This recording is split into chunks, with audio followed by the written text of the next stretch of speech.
আসসালামু আলাইকুম রহমতুল্লাহি ওয়া বারাকাতুহু। ফবাদ জীবন 359 ইউটিউব চ্যানেলের পক্ষ থেকে আপনাদেরকে জানাই শুভেচ্ছা। আমি আজকে কুয়েত থেকে ভিডিও করতেছি। ভিডিওটা বানাইলাম কিভাবে কুয়েত আমরা ছাগল পালন করে থাকি। দেখেন মাশাআল্লাহ, আমরা অনেক ছাগল একসাথে ছোট্ট একটা জায়গাতে ছাগল লালন পালন করি। আপনাদেরকে একটু দেখানোর চেষ্টা করতেছি একটুখানি জায়গাতে কীরকম করে ছাগল লালন পালন করতেছি। দেখেন ছোট্ট একটা জায়গা,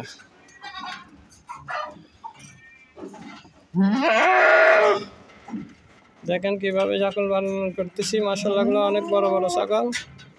এটা হচ্ছে পাঁঠা ছাগল, এটাও পাঁঠা, সবগুলো একসাথে আছে। দেখুন ছাগলগুলা ছেড়ে দিব এখন।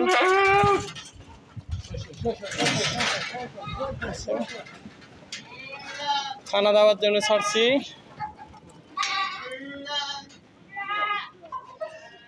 দেখুন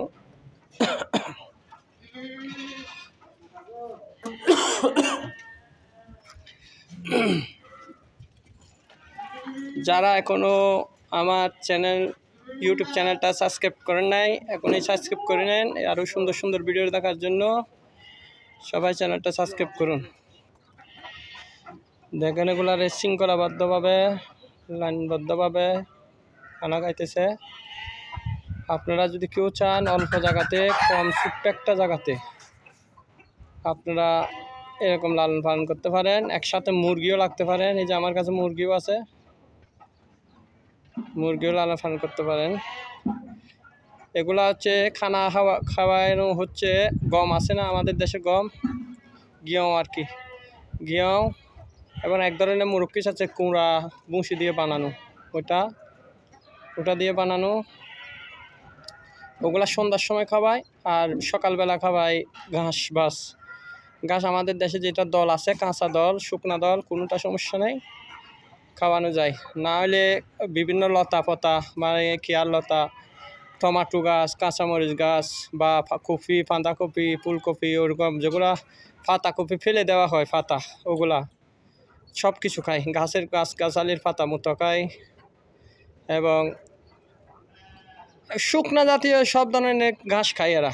যেমন আমাদের দেশের যেটা ধানের খের হয়, শুকনা খের, ওটাও খায়, সব কিছু খায়। এদের জন্য কোনো সমস্যা নাই। মাশাআল্লাহ এত বেশি খায় না, অল্পতে খায়, অল্প পুঁজিতে এগুলা স্বাবলম্বী হওয়া যায়। এই জন্য আমরা এই ছাগলগুলা পালি। আর এখনও পর্যন্ত যারা আমার ইউটিউব চ্যানেল ফবাদ জীবন 359 সাবস্ক্রাইব করেন নাই, আমার চ্যানেলটা সাবস্ক্রাইব করে পাশে থাকবেন। ইনশাল্লাহ আরও সুন্দর সুন্দর ভিডিও নিয়ে আসবো, শিক্ষণীয় ভিডিও।